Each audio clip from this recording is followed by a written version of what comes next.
Welcome back to Pardon Me with Pete. Pardon me. Pardon me. Pardon me. Pardon me. Pardon me. And y'all know I haven't said that in such a long time. But we here with a special episode.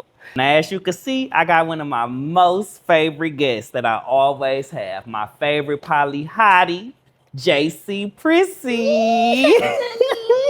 Also known as Jenell Mansfield. This GOTV episode, my girl is a candidate for Wayne County Commissioner in District 5. Pew, pew, pew, pew. Let's give a round of applause for my girl. So, GOTV, we're leading up to Tuesday, August 4th, the primary election here in Michigan. Now, I know that, we've been on the doors, in the streets, talking to the folks. How has that experience been for you? It has been so fun. Anytime I feel like anxiety in this campaign or like I'm overwhelmed or I can't do it, I get on those doors and I just feel so reaffirmed from like touching the people, understanding that we all live in the same life. Like how we all say we the same people in different fonts. We literally are. And I just hear so much from our seniors to like even the folks like the millennials my age, of like what is this lived experience when we're really kind of struggling through, like I say, late stage capitalism, Trump America, like really trying to make it. And then what makes it so fun is like it's really local. Yeah. We're talking about resources, your taxes, the roads, the drainage, stuff that like where politics they can touch and feel. So it's been a really cool experience. Just joyful. I love that. Yeah. I love that. Yeah. Now, I know like in the past, you've been a teacher, you worked at Say Play, you are now at AFT, and like that's always a lot of like people interaction, right? Like throughout your whole, ever since I've known you, you've always been a role that interacted with people. How did all of those like roles prepare you for the stuff that you're doing now?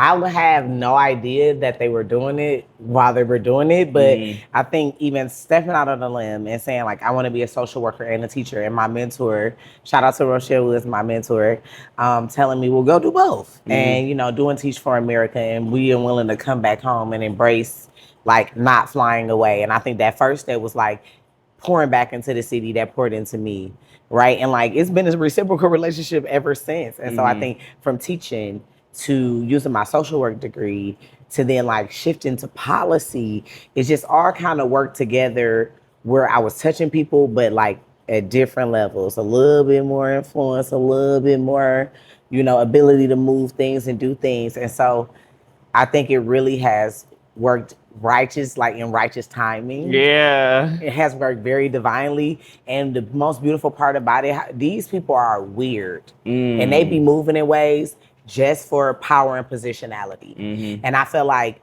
the way I have landed in this space is because literally I loved a group of people, enjoy what I did, and then the next thing came. And so that's why I feel like it's just a natural timing, because this is where I want to be, because I want to serve people. Yeah. Yeah. I love that. And I will say you are a great servant leader. Like, y'all, I've worked with her in multiple places. She's one of my best friends. And when I say the best leader or boss anybody could have, baby, Jenell Mansfield.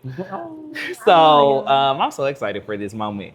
Now, with all of that, what has been one of your most favorite interactions while out in the field? Oh man, there's so many. Oh, one of my favorites, we were in the Schaefer 7A Lodge community. And so Courtney is actually knocking the door. Courtney, my best friend, Courtney Malone, shout out to her. She is a queen door knocker, coming through color change and just has all the skills on the doors. So she gets these people on the door. She like, come on over here, this your candidate. I come in the house, it's 5 people in the house, 3 of them voters. They like, hey, what's your name? So I'm, giving them the rap. I'm loving it. And then the one uncle goes, what church you go to? And I tell him, he like, oh man, he go to the house there. So I said, oh my God, I messed it up. I blew it. So, but it was just, they was like, he good. He gonna still vote for you. Go put the yard sign across the street at his house. And it just was like, feeling like, oh, these my cousins. Like, it just felt like that community and the willingness to like be able to go into somebody's home and then to open it up to you. Like, it just, it just was like a cool moment, you know. And I Yeah. feel like, but we've had so many like that, Mhm. and I think one of my favorite things when we're canvassing, you know, we be like, voter in the wild, voter in the wild. Yeah. Like if we see somebody in the street, we'll literally like run up, like, hey, this is who I am, or like it is. Even if we don't know if they're on the list, if they've ever voted before, we're ready to engage and just talk to anybody. Yeah. And because they are us, we are them. It's just like, Hey. cuz, like it's just fun. It's just, you know, really like family reunion type energy. Yeah. No, for real. And I think that being on the doors with you has like allowed me to see that too. It's Mm-hmm. like we shouldn't be afraid to talk to nobody, for real, especially nobody that looks like us. Like I think we need to get back to the times, because I'm sure there was a time in history where like people would talk to their neighbors, talk to the Yeah. folks walking past, riding past, and I think that being just outside and having to talk to people to get them to vote has shown me that everybody is us. We are us and they are them, just like you said, right? Yeah. And it's like, if we bring that back, maybe we could have better politicians in office.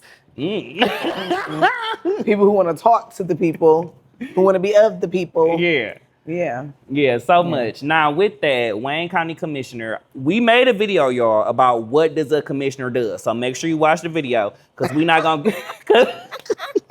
I had to pick up my landline. So make sure y'all watch that, because, you know, we're not going to get into all of the nitty-gritty details today, because we already did it for y'all. But Jenell, what is the thing that you're looking most forward to when you win Wayne County Commissioner in District 5? I would have to say, really connecting with the people in Wayne County District 5 and learning what are their base issues and what's important to them, and really creating a deep canvassing street team structure to build relationships and inroads with like our most vulnerable populations and even some of our most high end, because that's the way the district works, right? There's a vast swath of like social economic statuses there, like blue collar working class people with beautiful homes with generational roots, and people who have legacy wealth, right? And so how do we represent the needs of everybody, right? Mm-hmm. And also really show people what the county can do when you bring the resources to the doorstep, and really let people know that the county has great things to offer. We just got to make sure we remove those barriers of access and connect us to the community. So that's what I'm excited to do. Yeah. Getting to know my residents more. Yeah. And popping it for them. Yeah. And bringing them with me. Period. And I want people to know that, like, once in position, they're coming with me. Yeah. Yeah. I love that. Yeah, we're gonna do it together. Period. Yeah. And I know just from knowing you for as long as I have, you know, just the friends that we have, being in these spaces with other people always have been telling you, like, run for office. Yeah. You need to do it right now. You need to do it. Why'd you choose now? I chose right now because last year, my mom had a fall, and she suffered a series of strokes that got progressively worse.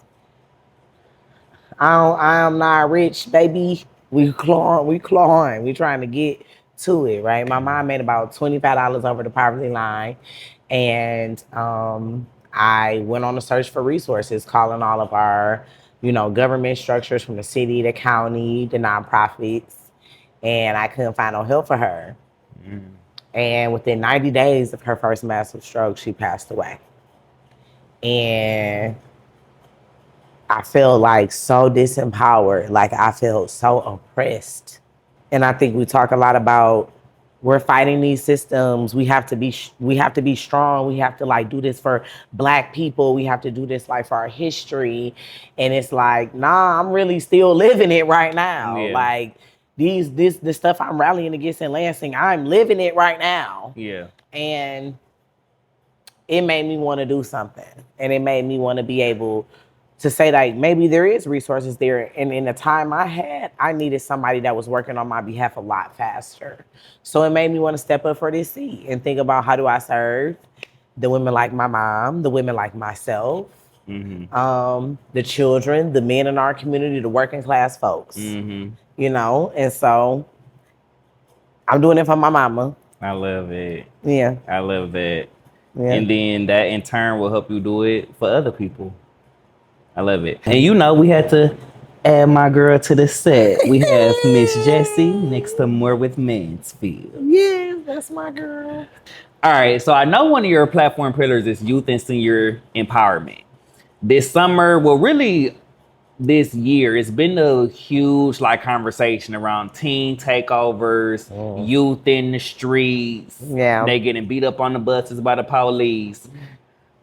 First, what's your POV on like all of the like thoughts out there surrounding that? And then what is gonna happen when you're Wayne County Commissioner in District 5 for the youth in District 5? So, personally, I feel like a lot of the perspectives on the children reflect that we don't live in a kid-friendly and accessible city. Hey. And that as a person who ran after-school programs for years, stellar ones, check the YDRC, Youth Resource Development Center, rated my program highly effective, many summers, say Detroit Play Center. Period. No, but really serving in that gap of after school programming and summer programming and understanding that 3 to 7 space is so critical for our children and that our community infrastructure, there is so many great things, but we're kind of disjointed. And especially when I was doing my work on the east side, we would say that like there's so many great resources, but how do we make us all sing to serve everybody? So I really think that a lot of the views to me feel anti-Black sometimes. Listen. They feel carceral.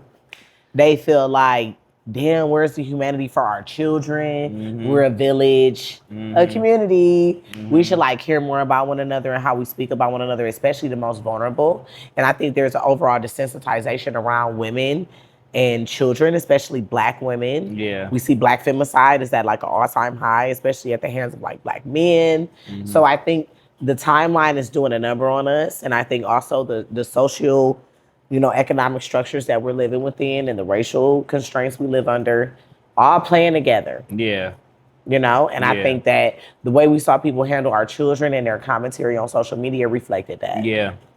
And so when I am county commissioner, I want to focus on bringing back youth employment. Period. How do we undergird GDYT even more, right? How do we create opportunities at the county to engage our students and our children in Detroit? Yeah. In partnership with the state and several other entities and the nonprofits, because a lot of things already exist. Yeah. And I don't want to pretend like I'm going to make this wave, this magic wand and change all of these new infrastructures. But how do we just even coordinate what we have better first so then we could build on the foundation of what we have? Yeah. Right? So That we're makes using sense. things effectively and also serving the people like the most vulnerable efficiently, Yeah. So hopefully that's what I hope to do. No, for real. And like, Yeah. and I hope, when you do make that happen, hopefully, like part of me will be baking some bread for real. I could get me some interns, some like youth interns, I can sign up for the GDYT program so I can pay the folks. Like we got stuff to do. We got stuff to do. We got Yeah. ground to cover. We got more to build.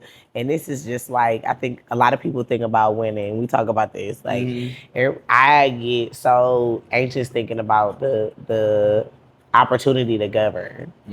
And like, what does that mean to be accountable for all these people? What does it mean to be accountable for this infrastructure? You're going to have a bigger classroom. Oh, It's just your big classroom, your great big classroom. I love that. Always a teacher.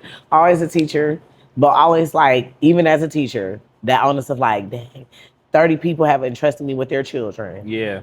Like I have to steward this. Like this is like a blessing. And so, yeah, worrying about how to go in there and really execute the things that I want to execute. And not even worried that it'll get done. But what does that journey look like? What does that next level of work look like? Yeah. And I got ideas though. Period. I got It's going to be plans. so good. Yeah. I'm excited. Yeah. And listen, and we need more. More we need. More. Period. Yes. Speaking of needing more, there was this whole like wave or like understanding of like vote blue no matter who a couple, cycles ago. It don't feel like that these days. Why do you what, just from you being in that world, why do you think that is? I know for a fact, especially in our political realm right now in the state of Michigan, and when we look at every state house seat is up, every state Senate seat is up, the governor We're gonna get a new governor, right? You clock in. This was on your ballot. Go check, preview your ballot, and research people before you go to the polls. So we're in a new realm where everything could be potentially different, and we watched lame duck crumble because of special interests and people not being able to have solidarity with working class people, with Black people, with mothers, with just human beings needing water to be affordable and accessible. We saw special interests like totally eviscerate our lame duck session. And so that's just a local example. We know what we're seeing on like the major, national realm. And so I think people are saying, we want to vote blue and we want to vote right. Yeah. And I don't care if it's somebody saying they're a socialist. I don't care if it's somebody saying they're a Democrat. Are they saying they're going to do what I need them to do when I get them there? Right? And so I think when you get so caught into like the titles and the tribalism of it all, you miss the point. Yeah. And my whole thing is my politic is Black. It is economically empowering and freeing for everybody. Yes. Equitable. And I think that's what I want to lead with. And I'm going to align always under this blue tent, right? Yeah. But I'm not going to let nobody pigeonhole me out of my politics for my people. Yeah. Or for people that are aligned in our oppression together. Absolutely. Because this is all about addition. It's never about subtraction. Yeah. And I'm not trying to, even though I'm going to lead with my Black, because that's what it needs to be done, because that's what's sent me here and that's why I'm here. But I want to build coalition with many folks who are aligned in how do we overcome our oppression around racism, around capitalism. These are the principles. I'm not the tags and the labels have proven to be really weak. Yeah. Especially when it comes to engaging Black voters. With that, Tuesday, August 4th is coming up. Lead the people with a last word. Tuesday, August 4th, I need you to go and vote. I need you to submit your ballots. I need you to vote for More with Mansfield. And also I need you to volunteer with More with Mansfield. We need poll workers. We need canvassers. We need people to make phone calls. Whatever you want to do, we got something for you, boo. Come get down. Come give us more. So thank you for having me, bestie. Of course. Thank you for coming in. We need more. I love you, baby. I love you too. Yes. So that's it. More with Mansfield, Pardon Me TV. We'll see y'all at the polls Tuesday, August 4th. More. See you there. Pardon me. Pardon me.